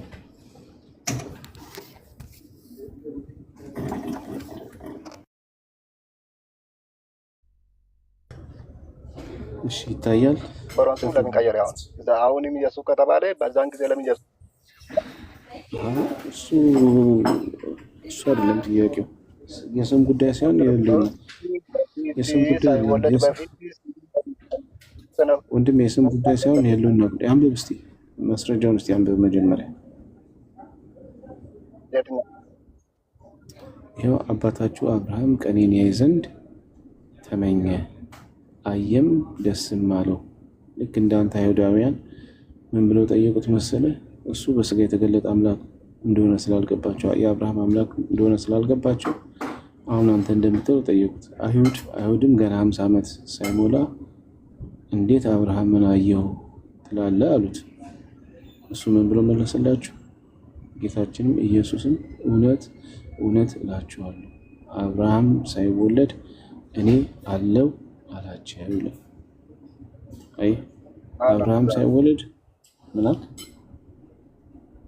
ለፈለኩ ሳውኒ አብርሃም ታላቅ አብርሃም ማለት እንግዲህ ታላቅ ነብይ ናቸው። ሙሴም ታላቅ ነብይ ነው። ፈጣሪያቸውን ማን ብሎ ነበር የሚጠሩ? ቀጥታ ስሙ። ልክ እንዳንተ እንደ ኢየሱስ እንደምትሉ እነሱ ማን ብሎ ነው የሚጠሩ? በእንግሊዝ ቀጥታ ስሙ። ቆይ የስሙ ጉዳይ እንመጣበታለን። የስሙ ጉዳይ ሳይሆን ቆይ ስም እኮ አይደለም ዋናው፣ ህልውና እኮ ነው። ስም ህልውናን የሚተከል አሁን ለአምላክ ስም ስትል ማንነትን ነው የሚገልጸው። ልክ እንደ ሰው አይደለም። ስም ለአምላክ ስም ስትሰጥ ባህሪውን የሚሸከም ባህሪው የሚሸከም ከሆነ ደግሞ የአምላክ ስም ያህዌ ነው። ያህዌ ማለት ያለና የነበረ የሚኖር ነው። ኢየሱስ ክርስቶስ ደግሞ ያለና የነበረ የሚኖር ተብሏል። ላሳይ እሱ ኮሜንት ላይ ደግሞ በኮሜንት ደግሞ እግዚአብሔር እያለ እግዚአብሔር ማለት እኮ ያው ፈጣሪ ማለት ነው። እግዚአብሔር እሱ የትርጉም ስም እኮ ነው። አሁን ወደ አማርኛ መጽሐፍ ሲተረጎም የመጣ ስም ነው። እግዚአብሔር የሚለው የትርጉም ስም ነው፣ አቻ ነው። በአማርኛ ቋንቋ እግዚአብሔር ማለት ያህዌን የሚገልጽ ማለት ነው። ያለና የነበረ ወይም ደግሞ የዓለማት ገዢ ማለት ነው። ኦኬ። ስለዚህ ኢየሱስ ክርስቶስ ትናንትናም ዛሬም እስከ ዘላለም ሕያው ነው ተብሎ ዕብራውያን 13 ቁጥር 8 ላይ ተቀምጦላል። እሱ ያህዌ እንደሆነ የተነገረበት ማለት ነው። ስለዚህ አስቀድሞ ማን ነበረ? እሱ ክርስቶስ ያህዌ ምን ሲመለክ የነበረ ማለት ነው። አሁን ቁጥር እንትን ላይ አባታችሁ አብርሃም ቀኔን ያይ ዘንድ ተመኘ አየም ደስም አለው የሚለውን ላሳይህ። መቼ ክርስቶስ እንዳየው ወይም የቱ ጋር እንዳየው አብርሃም በሙሴ መጽሐፍ ላይ ላሳይ በተውራት ላይ አሁን ለምሳሌ ማለት ነው አብርሃም ሲሰግድለት ላሳይ አሁን አብርሃም ሲያመልከው ሲሰግድ እሺ አሁን ራሱ ክርስትና ቢመጣ ድምጽ ግን እንደኔ ይሰማኝ ዴቭ ለእናንተ ይሰማችኋል ወይኔ ትንሽ ነው እንዴ ይተነፋል በጣም የራቀ ነው አሁን ይሰማ እሺ ወደ ክርስትና በመጣ ብለህ ከዛ ይሰማው እሺ አሁን እኔ ወደ ክርስትና በመጣ ላከ ማን ነው ማን ይየነምጣው ኦኬ የላከኝ ወደ ክርስትና በመጣው ወደ ክርስትና በመጣ እሺ ወደ አይሰማም አምላክ የነበረው ልክ አሁን ክርስትና ውስጥ ያለው አላህ አምላክን የአምላክ ስም አንድ ብቻ አይደለም አምላክን ኢየሱስ ክርስቶስ አዶናይ ኤልሻዳይ ጸባኦት ያህዌ ኤሎሄም እነዚህ ሁሉ የአምላክ ስሞች ናቸው ብዙ ስሞች ነው ያሉት ስለዚህ እሱ ብለህ ትጠራዋለህ ማለት ነው ችግር የለም ስም ላይ ከሆነ ብዙ ስሞች ነው ያሉት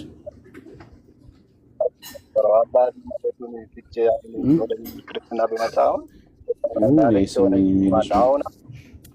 ማን ብል እየጠራው ላልክ ይወል ነገር በጣም ዝገት ነው ቢኒ በቃ ተው እባክህ እንደዚህ ሰው ወይ ሌላ ሰው ወይም እንትን ይበል ድምጽ በጣም የራቀ ነው ግን ለማንኛውም ከሰማስ ምንም በቃ መግባባት ራሱ አልተቻለም እኮ ጌታ በይታ አይ ቆይ የመጨረሻ ንግግር ልናገርና ከሰማ ጃፈር ይወል ከሰማ ወደ ክርስትና ብትመጣ ማን ብለህ ትጠራዋለህ እሺ ማን ብለህ ትጠራዋለህ ጌታዬ መድኃኒቴ ኢየሱስ ክርስቶስ ትለዋለህ ያህዌ ትለዋለህ አዶናይ ትለዋለህ ጸባኦት ትለዋለህ ያህዌ ኤሎሄም ብዙ ስሞች አሉት ኦኬ በሱ ትጠራዋለህ እነዚህ ሁሉ ስሞች አንዱን እግዚአብሔር የሚገልጹ ናቸው ስለዚህ ችግር የለም ስም ላይ ብቻ ክርስቶስ አብርሃም እንዲያው የተመኘው ሙሴ ደግሞ ፊትን አሳየኝ ብሎ የለመነው ሙሴ ፊትን ላይ ብሎ የለመነው አይ ፊቴን አታይም ጀርባዬን ታያለህ ብሎ ጀርባውን ወይም በስጋ ተገልጦ የታየው አምላክ ለምሳሌ እንትን ላይ ክፈትለት ምንድነው አንደኛ ጢሞቴዎስ 3:18 ላይ በስጋ የተገለጠ የሚለው ማለት ነው ስለዚህ ክርስቶስ አስቀድሞ እግዚአብሔር ነበር በኋላ በስጋ ተገልጦ መጣ ለነቢያት ፕሮሚስ እንደገባላቸው ሙሴ ጀርባዬን ታያለህ አለው ጀርባ ማለት እግዚአብሔር ፊትና ጀርባ ጎን ምናምን ኖሮት ሳይሆን ወረደ ሰው ሆኜ ስመጣ ታየኛለህ አስቀድሞ ለያዕቆብም ይህን ሚስጥር ነግሮታል ያዕቆብ ከእግዚአብሔር ጋር ሲታገል አደረ እንዳላሸነፈው ሲያቅ ደግሞ የጭኑን ሹሉዳ ነካው ይላል ሰው ከእግዚአብሔር ጋር ይታገል ግን በስጋ መገለጡን አስቀድሞ በሚስጥር የተናገረበት ነው ገብቷል እነዚህ መጽሐፍ ክፍሎች ዝም ብሎ አይደለም የጻፉት እኛ ጋር በሚስጥር ነው የሚጻፉት ነቢያት ሲናገሩ በሚስጥር የእግዚአብሔርን ሰው መሆኑን አስቀድሞ ይናገራሉ ዝም ብሎ ወፍ ዘራሽ መጽሐፍ የለንም እንደናንተ ለማንኛውም በቃ ቃል ያንተ ቀጥል እኔ ደክሞኛል ልተኛ ነው እሺ ዋንቢራ እኔ ስመጣ ነው እንዴ የሚደክመው እንዴት ነው ሰላም ነው እንዴ እና ላንጋው እንዴ አንተ ሚዲም ብረት አረከኝ እንዴ አላህ አይደለም እኔ 10 ቦታ እያለከለኩ እዛ ስወርድ እዚህ ስወጣ ሙሉ ኦኬ እና ታዲያ ኢየሱስ ክርስቶስ ለፊሊፕ እንዲህ ያላለው እስካሁን አላወከኝም እንዴ አብን እኮ ካየ እኔን አይተሃል እና ኢየሱስ ደግሞ የሚያደርገውን እናውቃለን ይበላል ይሸናል ሶ አብም ይበላል ይሸናል ማለት ነው አይደለ መልስልኝ እስኪ ስለዚህ በቅድሚያ ግን አብ ኢየሱስ መሆኑን ተቀብለሃል ይሸናል ደግሞ የሚል ከዛ ማስረጃ ደግሞ ትልቁ ላይ ያደርግና ታመጣለህ ግን እናመሰግናለን ይሄ ልጅ እንግዲህ እስከዛሬ ድረስ የሚጥለውን ጥቅስ ተቀብሎታል ክርስቶስ ምን ብሏል አብን ያየ እኔን አየ ብሏል ስለዚህ እኔና አብ አንድ ነን ብለዋል ስለዚህ ክርስቶስ አምላክነቱን ተቀብሏል ቴንክ ዩ እናመሰግናለን ወገናችን እናመሰግናለን። አላህ ግን ከአርሹ ከዙፋኑ ስር ስፐርም የሚያፈሰው ተገልጦ ነው። ና አንብብ፣ ይሄንን አንብብና አሁን ይሄ መለስኩልህ። በመገለጥ ክርስቶስ ተገለጠ፣ አንተ ትከፍትና ደግሞ ይሸናል እንትን ሊያል የሚለው ካለ እሱን ትከፍትልኛለህ፣ ለተናገርከው ቃል ማለት ነው። የተጻፈ ቃል ካለ እኔ ደግሞ የተጻፈ ቃል አመጣልሃለሁ። አላህ ከዙፋኑ ስር ስፐርሙን ሲያፈስስ ምን ትለዋለህ? ይሄንን ተገልጦ ነው።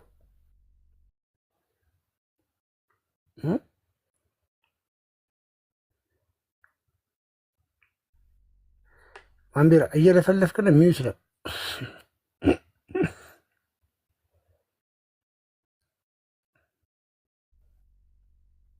ኦን አድርጌዋለሁ። በቃ ጀለሲያውን እየለፈለፈ ነው፣ እየቀወጠው እኮ ነው።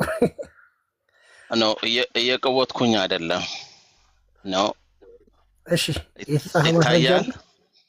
የተጻፈ ማስረጃ አለ ወይ? ያው እኮ እሺ፣ ምን ይላል? have I been እሺ with you ምንድን ነው ደግሞ? መጽሐፍ ቅዱስ ክፈት መጀመሪያ ሲጀመር። ኦኬ ዝም በለዚህ ጉግል ለሰርች አድርገህ ትምጣ።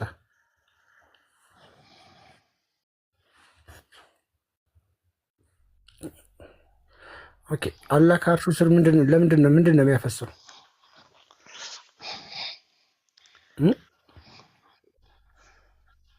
በምንድን ነው የምትቀሰቀሰው? የሞት ቀን ያ በአላህ ከአርሹ ስር የሚያፈሰውን ነገር ከሪቪሌሽን አሳያለሁ። ከዙፋኑ ስር ምጭብለጨለጭ ውሃ አለ ይላል መጽሐፍ ቅዱስ እና ከዙፋኑ ስር ስፓርም እንዳለ ትነግረኛለህ። እሱን ኦኬ ኖ ይሄን አንብብ። እሺ ምንድን ነው የምለው? Jesus answered, do you know me, Philip, even after I have been among you such long time? Anyone who has seen me has seen the Father. እኔን ማንኛውም ሰው እኔን ያየ ሰው አብን አይቷል ነው ያለው። እና ይሸናል ይላል። እና ታዲያ ኢየሱስ ክርስቶስ አይሸናም? መልካም የሚል እየተጻፈ አለ። ምን ብሎ ይሸናል ብሎ የተጻፈ አለ እንዴ? ልጅ ነበር እኮ ኢየሱስ ክርስቶስ፣ ጡት ሲያጠብ ነበረ። አላህ ፍሪዛም ሆኖ በወንድ መልክ መሐመድ አይተዛ። ስለዚህ ይቀዝናል ማለት ነው። ይቀዝናል ማለት ነው። ወደ ስድብ በቃ በሰው መልክ ስለታየ ይሽናል የሚል የተጻፈ የለም። ስለዚህ ሰው ደግሞ ይቀዝናል እና አላህ ይቀዝናል እያልከኝ ነው። ምክንያቱም ወጣት ሆኖ በፍሪዝ መልክ አላህን አይቶታል መሐመድ። በምንድን ያየው?